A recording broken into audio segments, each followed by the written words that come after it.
ambiguity related to the pandemic, related to a number of things, to our own losses. And I hope that I can provide some perspectives and also some tools that we can use to help ourselves through these troubling times. As Karen mentioned, I would prefer for the first part while I'm moving through the slides, and I'll try to do those steadily and share lots of stories along the way. I would only invite clarifying questions at that time, just so that we can move forward and have ample time, as Karen said, for at least a half hour of discussion. When we come to the discussion time around 7, we'll move away from the slides, and you may want to then move to gallery view so that you can begin to see a number of your neighbors, not only in the Northland, but there are a number of people from the Twin Cities and here in southern Minnesota. So let's make it a good time for us to interact with one another. So take care of yourself as we think about losses. If something does bubble up while we are talking with one another, consider now who might you call, who might you turn to at 7:30 or 8 o'clock if there is something that's bubbled up and you want just to offload or to share some reactions or to ask some questions, and know who is part of your own team and can help you to take care. So let me move to share the slides. Here we are. So we'll move through these. There is my email. If you do have any questions or want something from me, you might just note that, tedbowman71@gmail.com, and I'd be glad to correspond with you about the booklets or about what we're doing this evening. Here's our agenda, just to give you a sense of the roadmap. I'm going to do an overview of facets of loss, both personal and communal, having to do with our countryside, our cities, rural Minnesota, wherever we are. There are lots of things going on that link us together. We'll move from self-awareness about some of your own comfort with losses, dealing also with COVID-19, with ambiguous loss, shattered dreams, and also helping to try to clarify what's a complex loss and when do I perhaps need to move beyond my own resources to meet with a local professional psychotherapist or someone else. And then a chunk of time, especially in the second half hour this evening, looking at reasonable hope and resiliency promotion. How do we cope? How do we begin to do this as well as possible as we move forward? So here's some wisdom from the 13th century. I don't think there's anyone old enough in the room tonight to be part of that century. Famous Middle Eastern poet, Rumi, and he used a metaphor years ago that still fits. This being human is a guest house. Every morning, a new arrival. And then look, he has an arc of things that can happen in our lives, a joy, a depression, a meanness. Some momentary awareness comes as an unexpected visitor. In other words, things happen. And you and I know that things happen. We can step off the curb and fall. I live not far from the 35W bridge and have often thought I could have easily been in the queue that evening when the 35W bridge fell. On and on, all of these things that happen to us. But here's the part I want to emphasize, and I'm going to use it throughout my hour of presentation with you. The next line of the poem was countercultural in the 13th century and regrettably still is. Welcome and entertain them all. Not welcome in the sense of spin or rose-colored glasses. I don't want to patronize you then that way, but rather get a second opinion. Find out, is this for real? Was it just a nightmare? Is it your worst fear, or does it have some substance? Have you gotten an assessment, a diagnosis? Has something actually occurred? And so then it's how do I welcome that in the sense of how do I marshal my resources? How do I ask for help? What do I do to help myself to cope with whatever it is, an ambiguous loss, the pandemic, a shattered dream, or something else? So we're going to use that as a kind of spirit of the evening. Here's an example, I think, of a grandmother trying to help a grandson to learn to do that. Her husband had died, the funeral had occurred, and her grandson, 6 years of age, came over to Granny's house a few days after the funeral and said, "Granny, do you ever want to talk about Grandpa?" Or do you never want to talk about grandpa? How's that for a 6-year-old question? Maybe for a 60-year-old question. Do you ever want to talk about grandpa, or do you never? And the granny responds, and think with me how she did. I think she did wonderfully. There are times when I need to talk about him very much, when it helps me. But there are other times when I feel that I can't, either because it hurts too much or because it feels private at that particular moment. But on the whole, I want to talk. I think that's a lovely way of teaching a 6-year-old, of being open to grieving. Don't turn it away. Don't go to denial. Don't shut the door. And so the boy sat and digested this in silence and then gave her a brilliant smile and said, I see. So it's all right to do what you feel like, right? Well, she was a little reluctant to say yes or no, but she leaned toward the yes. And the boy said, let's talk about him then. I'm ready. We need those people in our lives also, don't we? Some people who nudge us to say, tell me about your husband. I never met him. Tell me about the work that you did at that place before it closed. I don't know anything about that agency or about that center. Tell me about the home that you grew up in Iowa. And so we ask people to share their stories and give them permission to talk about these things so that we can help them to welcome it. So the biggie this evening is when change happens. Disruptive changes, a joy, a depression, a meanness, some momentary awareness comes as an unexpected visitor. So change is defined as a time when predictability breaks down and our normal ways of doing things are interrupted by change, and the result is uncertainty. Let me even help you to test yourself. Think about what you were doing December 9th, 2019, or even autumn, October, November, into December of last year. And all the things that were typical, not only from Halloween on to American Thanksgiving to moving into Advent and Christmas and Hanukkah and Kwanzaa, the solstice, the change of the year, and the ways that you did that, perhaps for years, for a long time. Think about how it's different this year. Because in January, February, many people associate it with March 13th, Friday the 13th, as when we began to close schools, when we began to hear about mask wearing, when we began to have some uncertainty about whether or not we could go to the stores, go to restaurants, go to those kind of places. Part of what I want to ask you as we start this evening in terms of self-awareness, are you a person who thrives on stability, continuity, a plan, so that you can see clarity ahead of you? Then you're going to have a tough time with these days because we're dealing with a lot of uncertainty.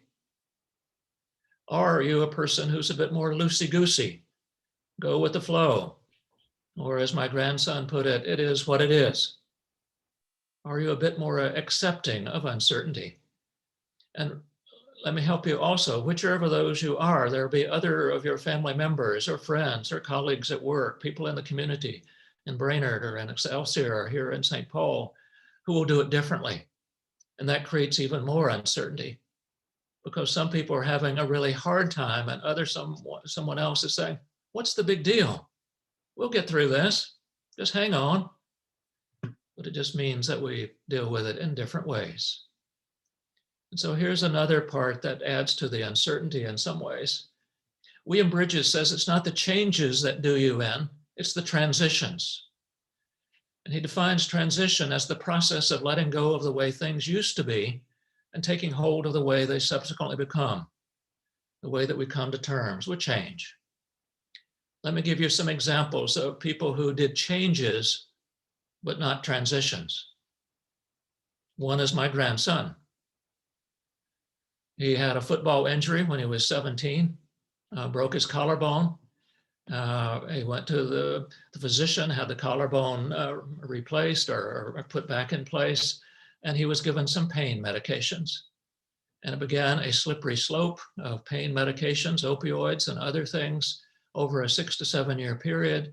And my grandson made changes. He went through 3 different treatment programs. We tried to support and help him to move from a using life to a sober life. But my grandson, for whatever reason, was not able to step over the threshold from change to transition. He called himself a user, not an addict. And because of his addiction, he died of an overdose in 2017. Another example of people who do changes but not transitions are, I'm thinking especially of women, but it can be children, can be men also, who've been abused in a marriage or in a family life or with a boyfriend or with someone else in their circle. And they call 911 or they go to the battered women's shelter or they ask for help and so on. And they begin to make some changes. But unless a woman begins inside to realize that she doesn't deserve to be treated that way, the research tells us that a small number, but a significant number of women end up in a relationship with a similar kind of man again. Change has occurred, but not transition. And so I want you to think about what are some of the ways, especially given the pandemic, that we move from change to transition.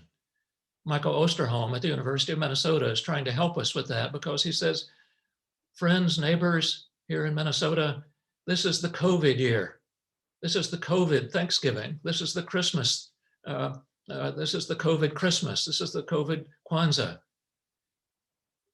We need to do it well now and not just make changes, but make transitions, adjust our lives with masks, with safe, social distancing, with a number of things.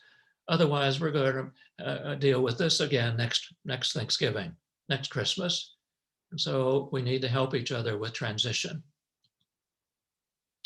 So what do I mean by the changes and things that might require us of transition? Here's a definition of loss. Loss refers to being deprived of or ceasing to have something that one formerly possessed or to which one was attached. Some of you were attached to Thanksgiving rituals. Some of you are attached to having fine motor skills. Some of you were attached to having a memory. Some of you were attached to having mobility. Some of you were attached to the home that you grew up in or the neighborhood that you grew in or the big house, and now you're living in a group living facility. Loss refers to being deprived of or ceasing to have something that one formerly possessed or to which one was attached. Dignity, safety, respect. And so we grieve those losses, and the body's natural response, and it's both voluntary and involuntary, is a whole body response to loss. It's emotional. That's the sadness, the tears, the rage, the anger, all of the emotions that are attached to whatever it is that you are grieving. But it can also be cognitive. How fast was he driving? Do we have enough insurance? What does stage 4 cancer mean? They say my child is on the autism continuum. What are they talking about? It can also be a spiritual response to loss. What kind of world? What kind of God? Does this make sense? Is this fair? How do I fit it into my meaning making, as Robert Niemeyer calls it? And so it raises some questions about even the fairness of the universe. Or it can be a visceral response to loss. Why am I so tired? I'm just not myself these days. I'm just not thinking clearly. Well, that can be cognitive, it can be emotional. But if you are grieving, there are probably 3 things that you aren't doing well. 1, you're not sleeping well. 2, you may not be eating well. And 3, you're probably not doing the best body care. Plus, your whole body can be grieving, not only because you are living with a medical or mental health condition, but simply because you're grieving the death of someone or retirement or move from the house of your dreams. And so our body grieves also. And so we're not as alert. And so we'll ask a bit later, one of the signs of grieving for some people is that they get distracted a bit more easily, or they're not quite as competent as they used to be, or as fast in completing a task. So there's the loss. Here's a whole number of bullets of things that can exacerbate losses. Why is it that some people have what you think is an overreaction to loss? Well, here are some examples. It may be stress accumulation or overload. This reminds them of previous losses that they had. So they're not just dealing with the current one, but a previous death, a previous divorce, a previous medical condition, a previous whatever. Loss of control or power. My dad and mom moved into an assisted living because dad was living in a body that was falling apart and mom was living with Alzheimer's. And my dad called after about a month in the place and said, if you're not careful, you could give up in a place like this. I said, Dad, what are you talking about? I think we chose a good place. Tell me more. He said, well, they give us 3 hot meals a day. They're actually good cooks. They wash our laundry if we put them out on the doorknob at the end of the day. They give your mom the medication she needs at the proper times and the proper, you don't have to do a damn thing around here. And what my dad lost was power and control and dignity. And people in assisted living need to know that we rob people sometimes of power and control. And then look on down the list. Stretched developmental abilities may precipitate family conflicts. There were lots of family conflicts over American Thanksgiving. Can we safely get together? No. Well, I want to anyway. So there were lots of conflicts and so on. Losses that were continuing to require adjustment after onset. We're still adjusting to the beginning of the pandemic. And we're going to talk a bit later about ambiguous losses. So what I'm speaking about in part is what we might call the assumptive whirl. This is from Colin Murray Parks, a British colleague of mine. He says, all of us from the moment of our birth have been building inside ourselves a model of the world, a set of assumptions on the basis of which we recognize the world and plan our behavior accordingly. Because our model is based on reality, it is most of the time a valid basis for thought and behavior. We rely on these assumptions to maintain our orientation in the world and control our lives. And then look at the underlining. Anything which challenges this model can incapacitate us. Anything which challenges this model can incapacitate us. Here's a story from Barbara Gill, a local woman here in Minnesota. When our baby was born, we lost something we already were in love with, our idea of what she would be. No baby can ever completely fulfill that ideal or meet that fantasy, but most babies approach or overlap our dream babies because our dream babies come from our idea of the norm. A child with a disability was not in our picture at all, except maybe as an occasional fear. We who have a child with a disability lose not only our fantasy baby, the musical child, the athletic child, the bookish child, but also our reliance on having our normal baby, the assumptive whirl. As the pregnancy begins, you pray for a healthy child. And then what happens when the assumptive world is no longer present? Well, I've shared a lot with you already, but let me give you now a slide that may help us put into some context the reason that we're gathering. We gathered on Monday with some of your colleagues and gathering tonight. What makes this such a difficult period? I've called it a four-legged stool. I'm just trying to help us with an image that might help us understand why we have so much distress. So look to the left of the four-legged stool. And at the top, you see what we would call typical losses. I've named some already. Doesn't make them easy, but they may be a bit more able to cope with them because they are common.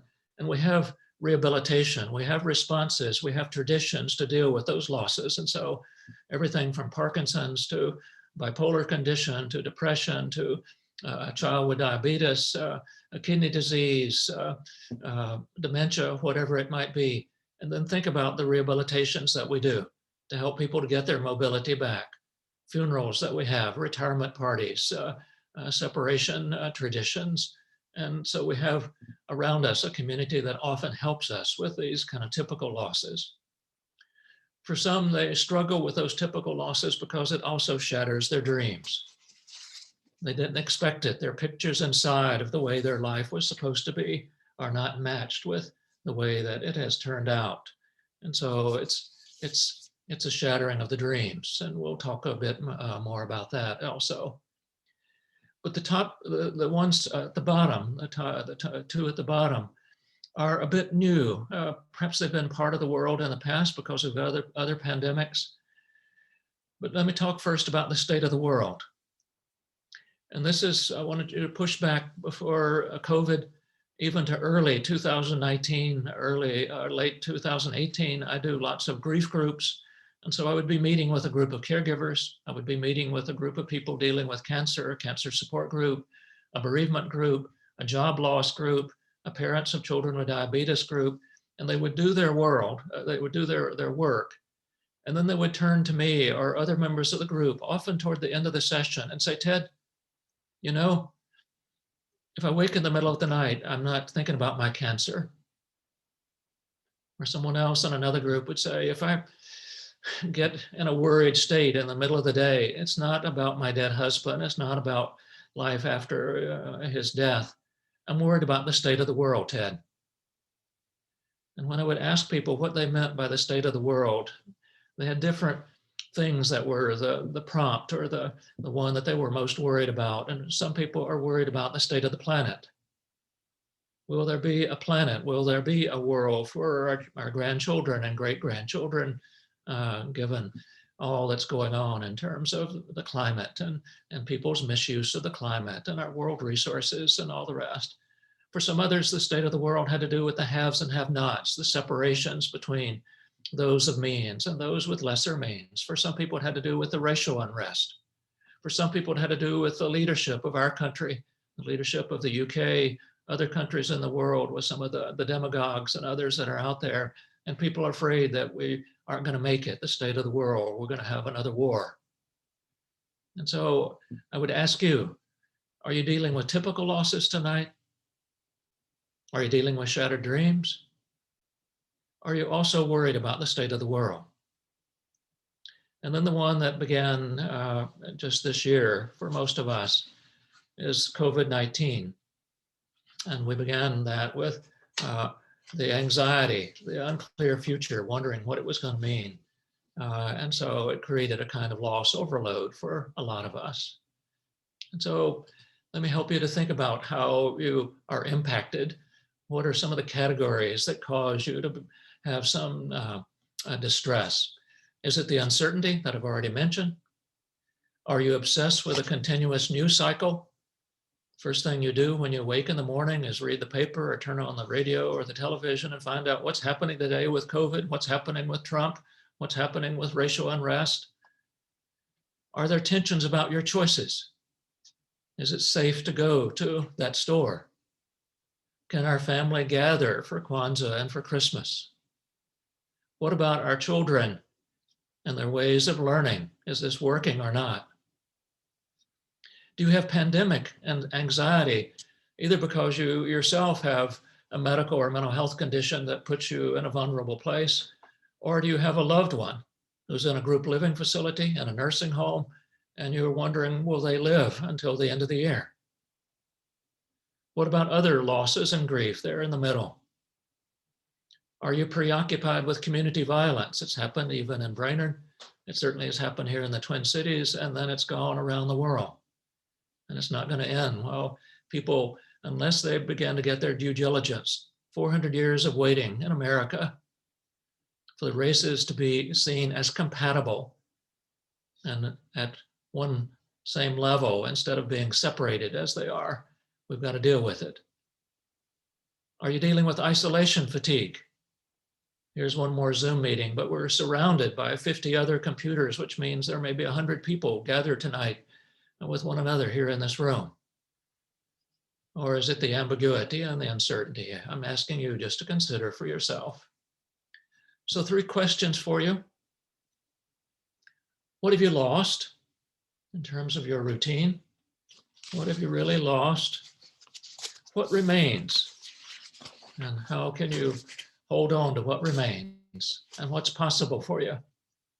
A colleague of mine here in the city who is a writer for the Pioneer Press in St. Paul says that she has lost her newsroom and that there's no more stimulating environment to work if you are a writer and trying to keep up with what's going on in the world than to be in a newsroom. And their newsroom has closed because of the pandemic. And yes, they are meeting by Zoom and other kinds of technology, but she has lost that camaraderie and misses that. Are you missing the ease of coming and going? What is it that is happening for you? Now, before we go there, and what's possible for you? One more story before we move to more about ambiguity. This is a wonderful way of coping with What's lost? What remains? What's possible for me? It's from Floyd Skloot. I'm not getting any better, but I'm also not getting any worse. At 54, after 13 years of living with static dementia, let me define static dementia, he had a virus in his brain. And so with the various kind of antibiotics and other medicines that they were able to give him, they eliminated the virus, but the damage had been done. So it's not the typical dementia, it's not Lewy body dementia, it's not Alzheimer's, it's static dementia. After 54 of 13 years of living with static dementia, I've discovered just where that leaves me. Since I cannot presume that I will remember anything, I must live fully in the present. Since I cannot presume I will understand anything, I must feel and experience my life in the moment and not always press to formulate ideas about it. Since I cannot escape my body and the limits that it has imposed on me, I must learn to be at home in my body. Since I can do so little, it is good to live in a place where there is little to do. He moved from the city to the countryside because he needed fewer distractions. And since I cannot presume that I will master anything I do, I must relinquish mastery as the goal and seek harmony instead. What an amazing story of resiliency. Static dementia, he's lost a lot of his abilities. What's lost? What remains? What's possible? And so I'll ask you that question again as we begin to look and talk more about resiliency in about a half hour. So let's talk a bit more explicitly about ambiguous loss. And so what I mean by that is losses that are unclear, confusing, for which future stories and outcomes are unknown. We still have some uncertainty about how many people can gather together. Is it people just from one household, 2 households, 3 households? Can we be quarantined for 7 days, for 10 days, for 14 days? What's required? What's going to happen for the upcoming holidays and so on? And so we're driven in both ways, according to Pauline Boss. And so a definition that she puts together about that, about the pandemic, is what is distressing us is not just the virus, but the ambiguity surrounding it. What it will do, what we should do about it. Science provides some answers, but we're experiencing uncertainty. And that's stressful for a society or for persons that are accustomed to solving problems and having definitive answers. If you remember, about a half hour ago, I asked you, were you a person who preferred clarity, a list, a plan, or are you more uncertain and have trouble with that? So it's going on with COVID-19 and all the ways that we are living. So one more conundrum related to this. It's what Pauline Boss calls psychological presence and physical absence, and physical presence and psychological absence. And that's happening a lot to all of us with our circles of care. An example of psychological presence and physical absence is my own. My wife of 41 years died suddenly, unexpectedly of cardiac arrest on July 29th of this year. I miss her greatly. We had 41 wonderful years together. Her presence is still in my apartment. It's the ghost, it's the visitation, it's the smells, it's the way that we decorated our place together, but she's physically absent, but psychologically present. Some of you women know, if you've had breast surgery and had a breast removed, know about that as well. The psychological presence of the missing breast. It can be even 10 years later that you're dressing, taking a shower, bathing, beginning to put on your clothes of the day, and you can begin to sob because you're missing the breast. It's what some people call the phantom limb. Do you still have a psychological presence with a previous household, a previous job place, but physically absent, as is my friend from the Pioneer Press newsroom? And physical presence and psychological absence, another personal story. That was my mom as she moved further and further into the fog of Alzheimer's. We lost our mother before we lost our mother. And she was still physically present and beautiful in lots of ways, had a wonderful smile, a wonderful personality, The staff and the nursing home loved her because she was so warm and congenial, but she was psychologically absent. She'd lost her stories. She lost her organizational skills. She lost how to cook. So there's physical presence and psychological absence. So lots of people who are dealing with lots of stuff these days are overloaded with the stress of the pandemic and the ambiguity and their own death of their partners or whatever, can be physically present. The body shows up, but the person doesn't accompany the body. They can be psychologically absent. Might that even define you on certain days? That someone says, "Are you really here with us? Are you in this meeting?" And so the psychological absence, but the physical presence. So a bit more, and then we're going to shift in just a moment to responses. But let's talk just a bit more about shattered dreams. And I came upon this when people I was working with were dealing with conspicuous losses. I've mentioned a number of them, the medical and mental health conditions. And we would ask people to introduce themselves with the condition that they were living with, because if it's unmentionable, it's also unmanageable. But rather than talking about the conspicuous loss, people often said, "This wasn't supposed to happen. This is not fair. I never expected this. This wasn't to happen in our families. Why don't they warn you?" And I came to realize that they were dealing with an internal loss. When someone in one of the sessions turned to someone who blurted out those kinds of things, "This is not fair," said, "It sounds to me like you had some pictures of your life, some pictures of the way your life was supposed to be, and life hasn't turned out to match the pictures. It sounds like you had some dreams, and those dreams are gone. Those dreams are shattered. Those dreams are lost." So here's a definition.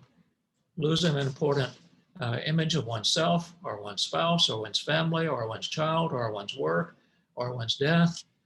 It's our role losses, losing the possibilities of what might have been, abandoning plans for a particular future, the dying of dreams. Here's an example from Madeline Engel. "Who is this cross old woman for whom I can do nothing right? I don't know her. She's not my mother. I'm not her daughter." But we have to go through these machinations with her about eating and cooking and so on. "I know this is a classic symptom of dementia, this turning against the persons that you love most, and this knowledge is secure above my eyebrows, but very shaky in my gut. There's something in us that resents and rejects this reversal of roles. I want my mother to be my mother, and she's not anymore, not ever again." A shattering of dreams. Or here's another, in this case, a mother of a daughter, or yes, I think it's a daughter. It might have been a son. I'm not sure at the moment. "Autism knocked on my door in the middle of a life I thought was under control. It swept through my house and cleared away all fantasies, pictures, and maps of the family I was supposed to have had." There's the assumptive world again, and the shattering of dreams. And so part of what I would ask you again to help you to clarify your distress is, have you experienced a shattered dream? That the pictures inside of the way your life was supposed to be doesn't match the way it is right now. You may need to grieve a shattered dream in order to dream a new dream. So here are some shattered dreams of people with serious medical or mental health conditions. The dream of health, the dream of continuity, the dream of being, the shattered dream of being labeled with a condition, the dream of privacy because now you've got all these carers in your life, the dream of the normal life, of fairness and of justice, all of those ways. Or here's one for elders, the dream of retirement. I was working with a woman once who said, "Ted, what should I do with the cabin?" I thought she was in the wrong room, that she was looking for a real estate broker or something like that. She said, no. My husband and I talked about buying a cabin up north, probably near Brainerd or in Crow Wing County. We've been doing that for 20 years, talking about it. 2 years ago, we bought a cabin, Ted. He was 6 months away from retirement and he died. What should I do with the cabin? There's the retirement dream.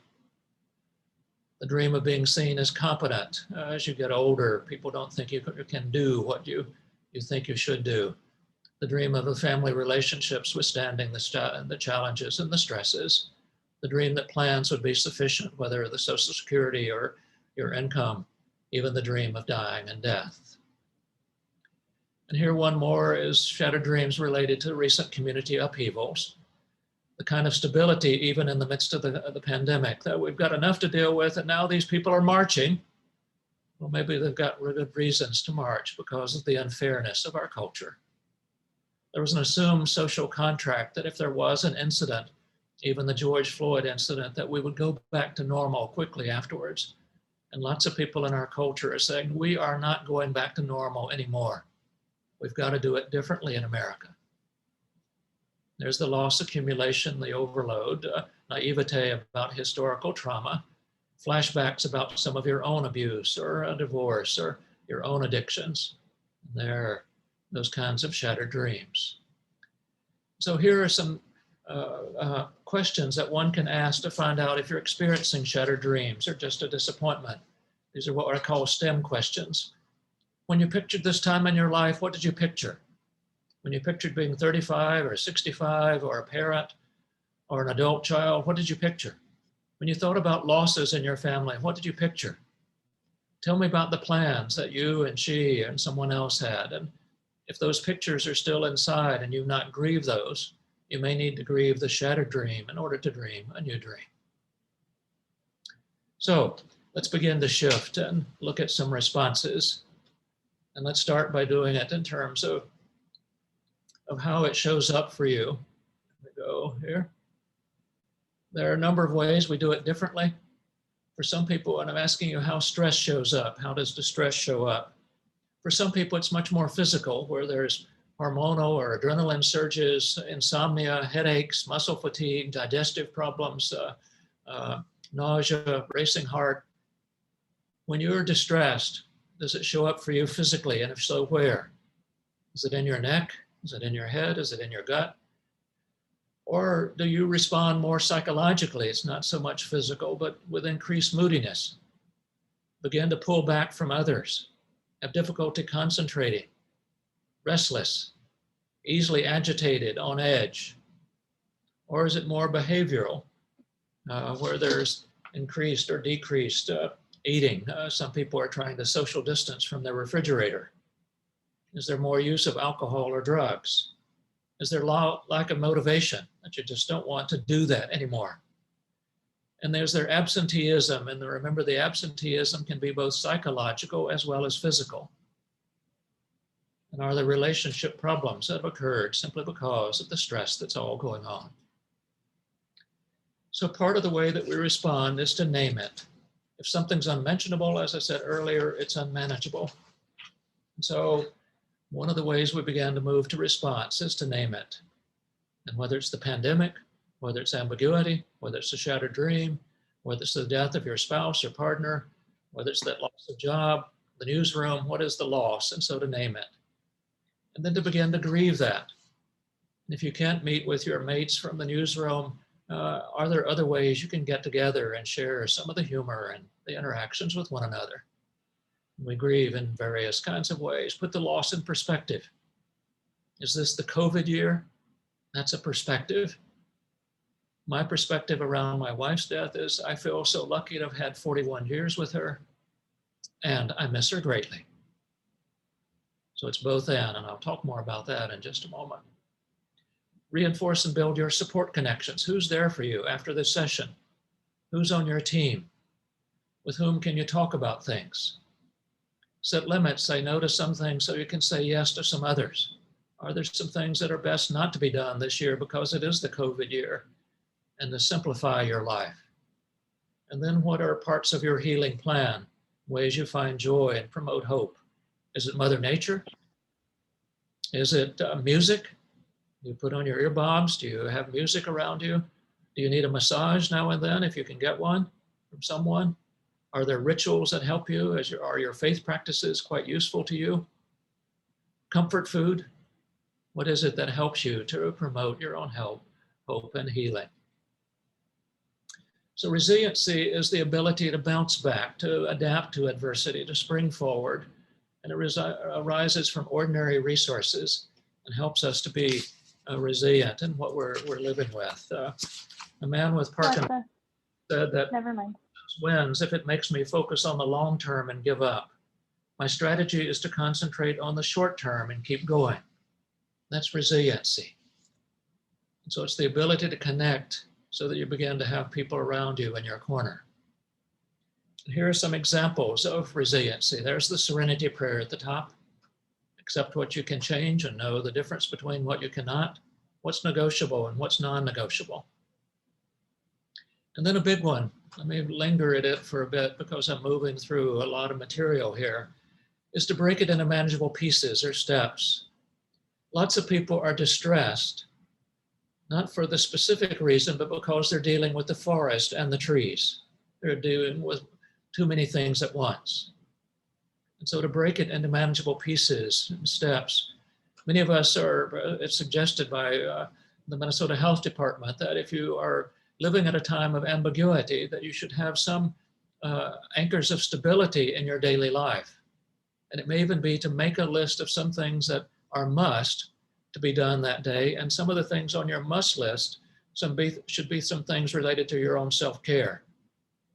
I do a caregiver group, and a woman in the caregiver group knows that if she doesn't go swimming at least once a week, 2 hours coming and going and being in the swimming pool, she is not a good care manager for her husband.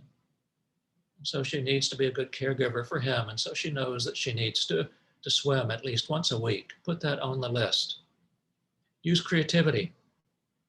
Altruism, heal yourselves by helping others. You're doing it by being with us this evening. It's not just Karen and Lowell and I talking with one another, but there are at least 50 or 60 computers here in this room right now. Do not allow bitterness to consume or define you. It doesn't mean don't be angry. You may have legitimate anger, but don't let bitterness become your defining narrative. And then we're going to talk more about hopeful visions of the future, and I hope you know of your own spiritual resources. So look, if you will, at these jars. You've had lots of busy slides so far, but look at these sets of jars. At the top left, there are 3 jars, and the jar to the far left has the stone almost dominating the jar. That's often at a time of assessment or diagnosis or death, or when you get hard news, it's the dominating narrative. And we just want to rail, oh my gosh, I don't know if I can do this. But then we just are overwhelmed with how we're going to cope and face whatever the loss is. But often over time, we begin to adapt. There's the resiliency, and it's still there. The stones are still in the jar, but you see that it got a bit smaller.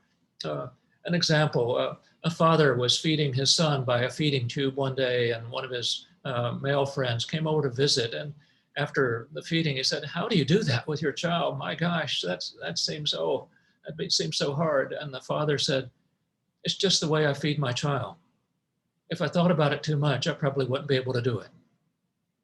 So there's the adaptation, and things that were very large at the front end, we learned to live with them.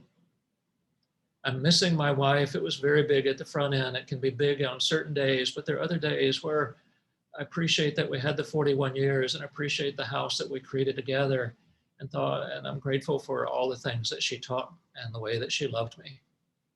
Then look at the bottom row of jars. So the stones in this case are the same in the first year, the third year, even the 10th year. So it's what I've called a chronic sorrow, a loss that's not going to go away. It's not going to get better. And it's just as bad in the third year, the 10th year. But note what happened to the jars in this case. They got bigger. And so it's the ability to grow joy and experience joy even in the midst of grieving. Here's some wisdom from Nell Noddings. I want us to talk about this in just a few minutes. Joy as a seemingly real quality of our lives can invade even in pain and periods of deep grief. It does not seem to be the case that joy and grief can occur simultaneously, but they can occur alternately. That is, the pervasive emotion may be grief, and yet joy can slip in momentarily. So it may happen that even in the deepest grief, filled with guilt and sorrow and regret and despair, I may still see and feel joy there in the moment, trembling at my fingertips. Turning from the graveside or leaving the hospital after holding a dying hand, joy can burst in like a rainbow over tears. So there is an example of a way in which joy and grief can be very close together. Excuse me, if I slightly touch this, it goes ahead. But let me give you an example of this. As I said, my mom moved further and further into the fog of Alzheimer's. And toward the end of her life, she didn't know my name, or seemingly did not, or didn't know my two brothers' names. We wondered, in fact, what she did know. And I walked into her room one day and she looked up at me and said, "Oh my, you're a handsome fellow. Come over here, sit down beside me." And I thought, what a lovely compliment, that here she's calling me a handsome fellow. I wish she'd used my name, but she saw that I was a handsome fellow, and I began to cry and laugh at the same time. Because my mom had lost her memory, but she still had good taste. So the chronic sorrow is, for 8 years, my mom was living with Alzheimer's. But we found ways to grow our world around her and around her Alzheimer's so that it wasn't the only story. And we could have joy and grief alternately. So part of what I was doing was storing and restoring after a loss. It involves grieving the old story before creating the not necessarily new story. And so we listen for components and themes and values of the old story to see how we can reframe them into the next story. An example from childhood. It's a story by Judith Viorst about a little boy. My mom says I'm her sugar plum. My mom says I'm her lamb. My mom says I'm completely perfect just the way I am. My mom says I'm a wonderful, special, terrific little guy. I'm just had another baby. Why? There's the cry of a child who's the firstborn. Some of you are the king or the queen, the firstborn, the first grandchild born, and everybody dotes on you. And this child knew that something had shown up in mother's belly or arrived by some strange word called adoption or foster care, that now there were going to be other people in his life and he was going to have to be shared by others, and his parents were going to share him with others. My wife and I even had that experience. A little boy, 6 or 7 years old, knocked on our door one time. I opened the door and greeted him and said hello. I knew him from down the street. And he said, "Would you like a baby?" And I thought he was talking about a cat or a dog or a fish or a gerbil or something. And he said, "My mom's pregnant and we don't need another one. Would you like her when she's born?" I think he thought these two older people up the street might need a baby. And so we're creating a new story. And so parents need to say to the firstborn, "You will always be our firstborn. You will always be a special child. No one can replace you." But we want to add to our group. So let's talk a little bit about your own care. And I want you to add to this again in some discussion that we're going to have in just 5 minutes. With whatever you're doing, don't overdo it. Don't push yourself to do too much. This is a time in our lives when we need to do our own care and set ourselves with some realistic expectations. Say no to some things that make you feel uncomfortable. Let go of some of those things. Maybe you don't have to have the house quite as tidy as you would like, and it makes you a bit uncomfortable, fearing that somebody's going to show up. Well, given COVID-19, nobody's going to show up. So maybe you can go ahead and not have quite the tidiness that you would like. But also to say no to some things that you just choose not to do right now. Let things unfold. Create new schedules to guide your daily life, including, as I said earlier, some time in your daily schedule that helps you to rejuvenate your own energy. Do you need to get outside for at least a half hour? There was a story this morning on NPR, Minnesota Public Radio, about that unless we exercise, unless we do something physically every day, it's almost as if we are smoking a pack of cigarettes every day. That we need to do something with our own body care. Accept that the reality is different for now, and then consider what you're learning as you go through this. And we certainly are learning some things about interacting with each other in these technological ways. So here's another version of the jars. It's what we call a dual process model, an oscillation model that I hope you have the ability to move between the two circles. At the front end, I talk mostly about the loss orientation. And we talked about grief work and shattered dreams and the ambiguous losses and the state of the world and the pandemic. And so all of that's there on that side that we need to talk about that. But we also need the other side, the restoration orientation, to attend to life changes, doing new things, having respite and refreshment, taking on new roles and identities, new relationships with this technology. And that's the ability to move back and forth between joy and grief, between distress and not distress. And I want us to talk about that in just a few moments. And so here's a piece I would urge you to see if you are able to do this and to find people in your life who are able to help you to do this. Compassion optimally involves a quality of presence with yourself and with others that conveys stability and resilience with a balanced concern and heartfelt connection, but is not depleting or overwhelming to either person. What I'm trying to get at, that may be a bit convoluted for you, is that we need to have people with whom we can offload and let them know that their task when we do offload or when we want to scream because of what's going on, that they don't have to fix us, they don't have to rescue us, they don't have to give us advice, rather they just have to be with us. A father whose child had died said, "All I want from you is for you to sit with me on my mourning bench. If you're not here with me, then you are of no use to me." So he's not asking them to fix his grief at having a son die, but he wants people to be there with him. And so that's the compassion. So who in your life offers you that kind of compassion? And whom in your life do you offer that kind of compassion? So that they're not trying to fix you or trying to worry about you, but rather know that you are both distressed, but you can be there for one another. And so 2 final slides on hope. We look in the dictionary or the thesaurus and think about what are the definitions. They can have many layers, but it often has to do with expectation and desire. So what I've been talking with you about this far this evening, how do you set some of your goals? What are your attributes in terms of ambiguity and in terms of clarity, in terms of living with this kind of confusing time? Have you had to redefine yourself?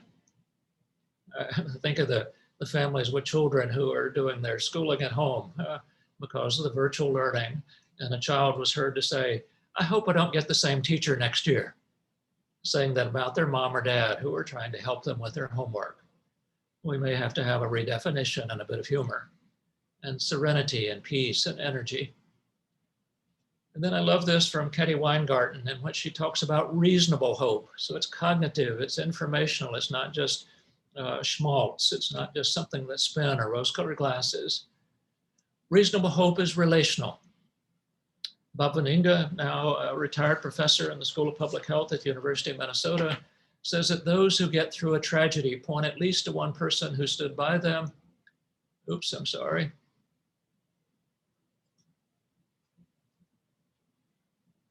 Let's see. Well, I think I've lost that one. Okay, can't go back, I don't think. Okay, let's just stop the sharing. You saw it before. And get rid of this.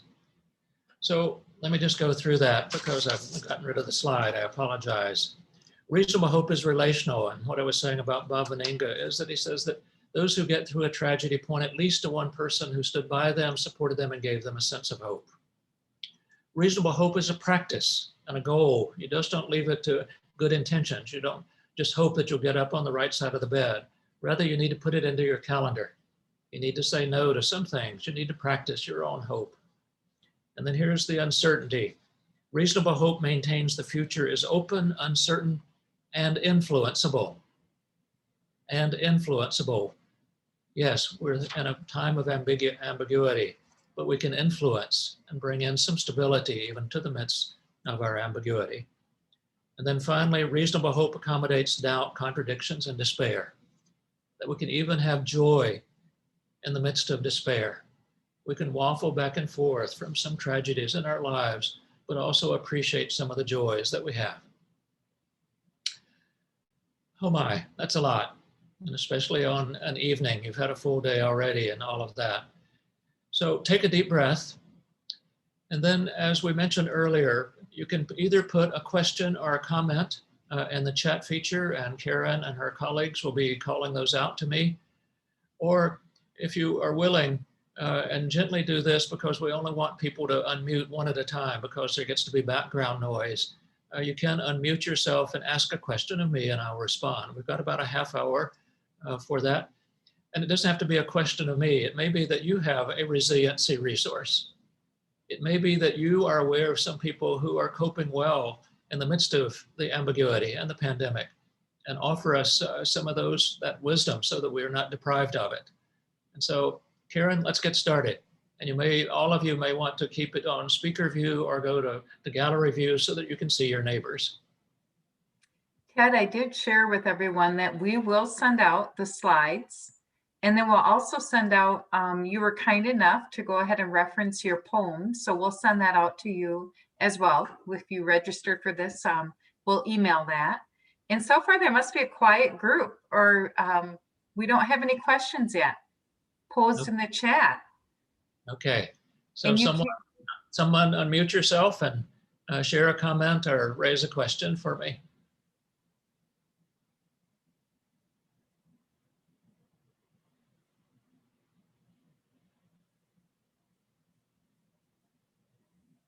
I would highly, Ted, I really enjoyed your, and you showed the pamphlet, the Loss of Dreams pamphlet, and you went over that tonight, but it really is insightful. The fact that you really do have to acknowledge your loss of dreams, think about it, define it in order to move on. So it's. And the dual process model is to grieve the shattered dream will help us to dream a new dream. An example there, since people are a little slow in joining us, there was a woman in Rochester that I worked with some years ago who was living with rheumatoid arthritis. And she said, Ted, every day it's awful. I wake up in pain. And then she began to tell me her story of being resilient with the arthritis because she had learned to alter her diet because some food groups are better for arthritis than are others. She'd learned to do mild exercising to keep her joints fluid and open because otherwise they locked up. She'd taken the medications earlier because she was of the school that she didn't want to take too many medications. But with arthritis, you need to take it sooner before your body is consumed with the arthritic pain. And so I was ready to give this woman an ovation for being so resilient. And then she began to sob. And she said, but Ted, inside, I'm still a dancer, and that's so hard to let go of. There was her shattered dream, and I heard the story that over a number of years, she and her friends would gather at the dance hall, the pub, and have dinner and do their dancing on a Friday night. And she loved the camaraderie, she loved the group, she loved the food, and so on. And I said, have you grieved that yet? And she said, Ted, I don't know what you're talking about, because she thought grieving had to do with death. And I said, it sounds like the dancing was very important to you. I would urge you to grieve the shattered dream so that you can move forward.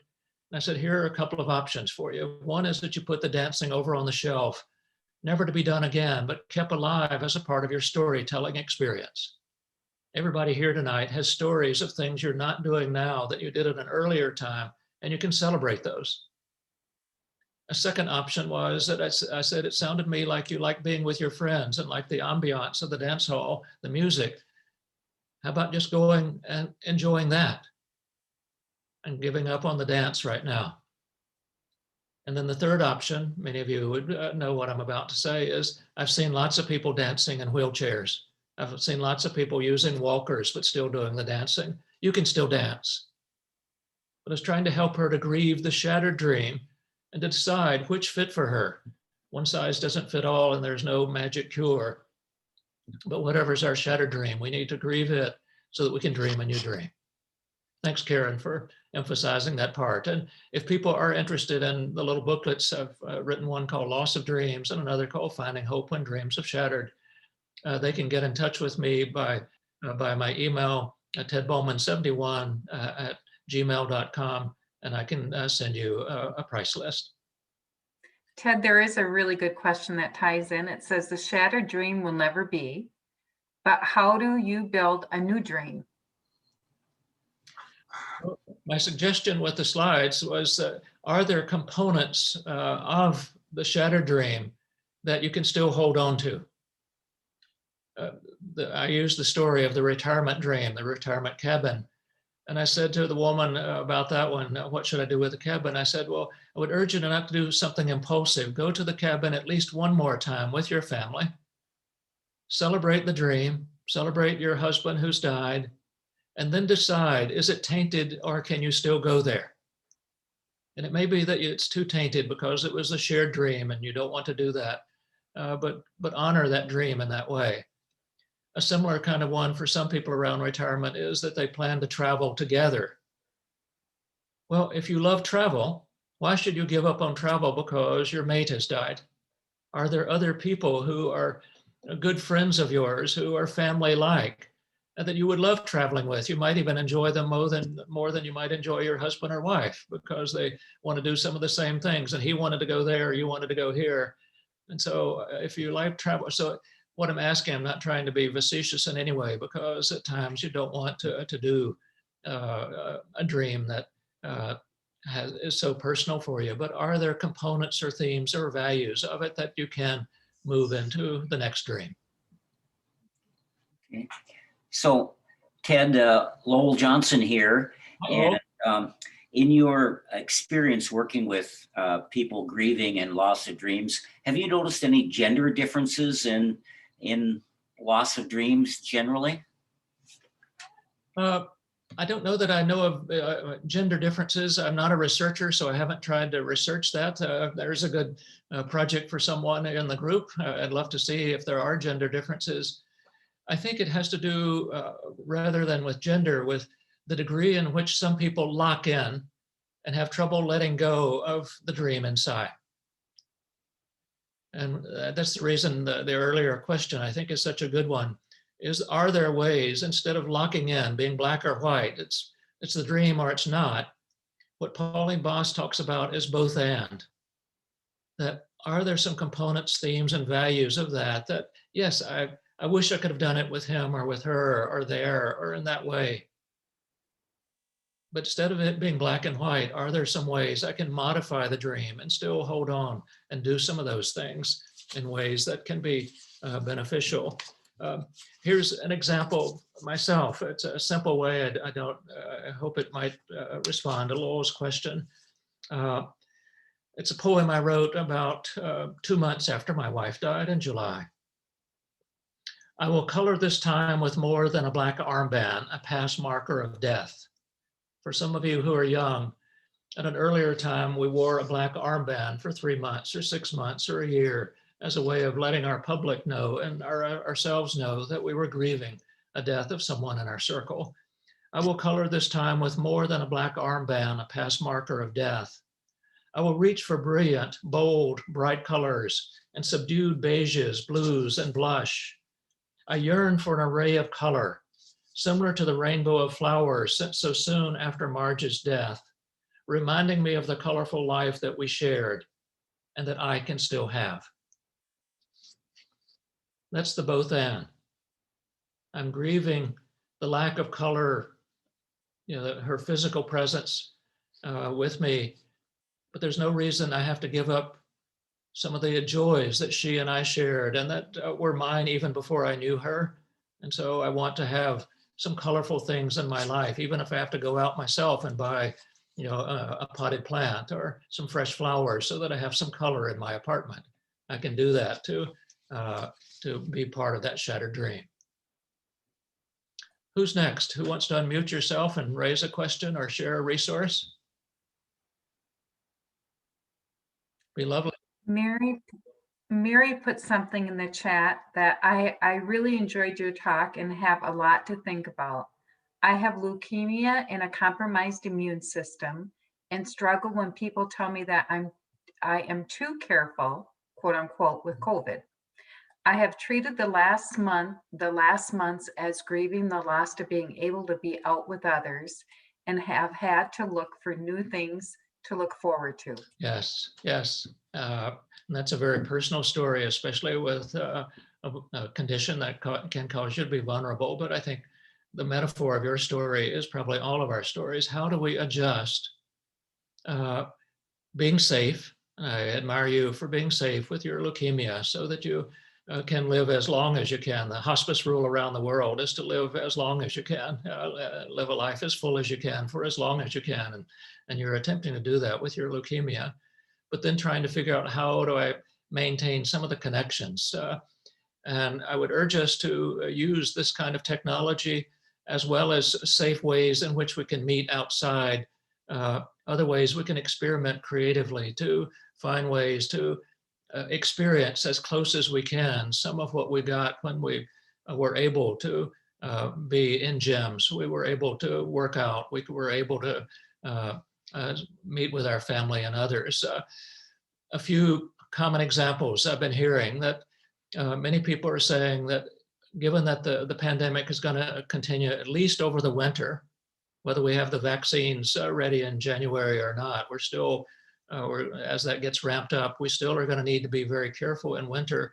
And so the issue is not how cold it gets this winter. The issue is how good is your parka? Do you have good winter clothes so that you can still get outside if you are able to do that? And that helps you with your own body care and helps you just to get out. And if you have leukemia or something else and can't get far out, can you move to a porch? Can you move to a window so that you can get some of that fresh air that's so healing for some of us? And even if it's a quite cold day, just to have some of that kind of time. Lots of people are doing body care via Zoom, yoga, exercising with a coach or with one other person or in groups. And there are other people who are saying, I'm going to do that at the park that if I can, even with my mates in winter. We're going to clear some of the snow so that we can do some stretches. We're going to do some body care because we know that even body care is helpful to help us if we do get COVID-19. So it's just those variety of ways in which I would urge us to try to use this technology. One other example, I think I shared on Monday. Lots of people are foregoing funerals right now. And I would urge you to not forego funerals. Yes, you may need to have a smaller one because people cannot gather collectively, but we need to honor near the time of a death that someone has died. Here's my own story with Marge. Marge died July 29th. About 2 weeks later, we decided to have a memorial for her, knowing it would be virtual. And we did that for a variety of reasons. I don't need to share those. But what it meant was, I don't know how many people would have shown up at our church if we'd had an in-person funeral at a normal time, but let's say 150 or 200 people. On the day of her funeral, because we have friends across the world, both she and I had worked in Europe. We have friends on the West Coast and the East Coast. And I don't say this in a braggadocious way, but it's the creativity of this technology. There were 383 computers at the memorial service on her day, which means there were over 500 people there. And we chose to have the memorial at 11 o'clock in the morning because our friends in Scotland and England, that was 7 o'clock in the evening. And it was 9 o'clock in the morning for people on the West Coast, in Oregon and Washington and California. And so we got our friends from near and far to be with us. I would urge you, as Christmas and Kwanzaa and Hanukkah and other things are coming, to not just be moaning that your family cannot get together. I would urge you to try to get multiple families together and meet with some people that were your college mates, back in Iowa or Nebraska or wherever, or some people that you haven't seen for a long time. And so do what we can to be resilient in the midst of this COVID thing. Who's next? Ted, my name's Pam. Thank you. Hi, Pam. Hi.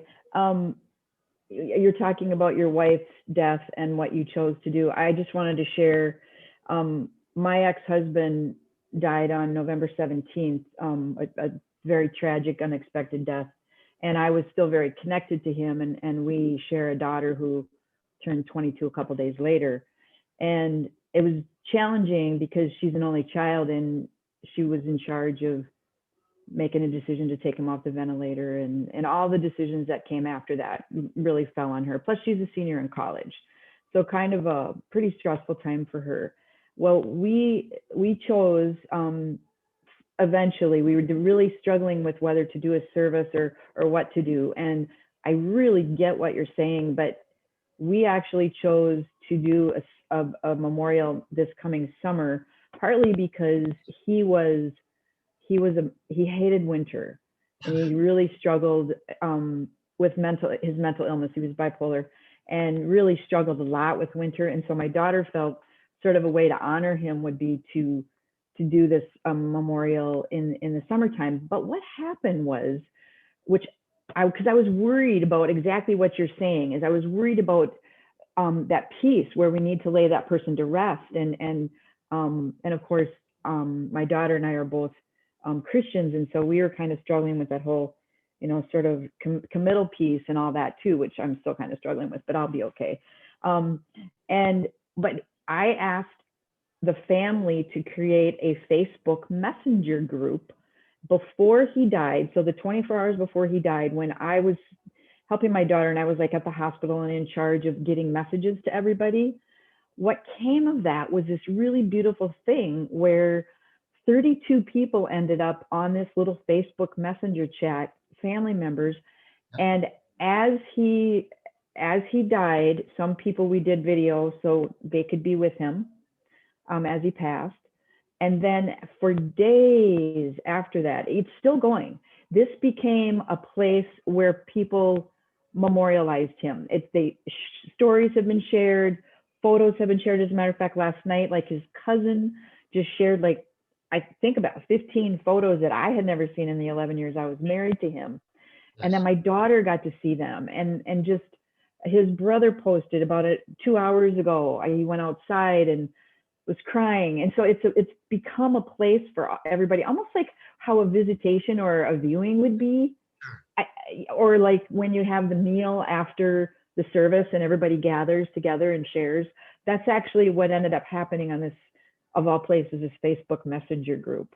So I just wanted to share. Yeah, go ahead. Yeah, that's the kind of creativity I'm talking about, that we need to do that. And yes, a lot of people have good reasons to wait till the weather is better, but at least soon after a death, light a candle. 2 or 3 of you sit together, share some stories, and you can continue to do that as you did with Facebook. So that's what I mean by yeah.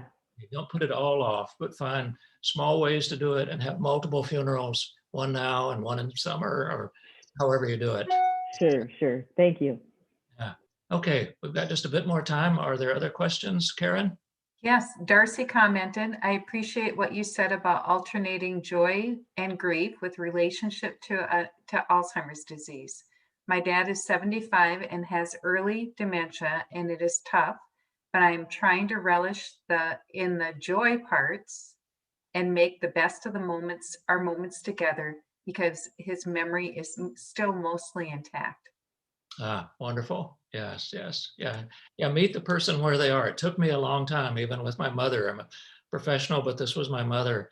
When I would go to be with her, I wanted her that day to have a good memory, or I wanted the photos I brought to prompt some discussion or whatever.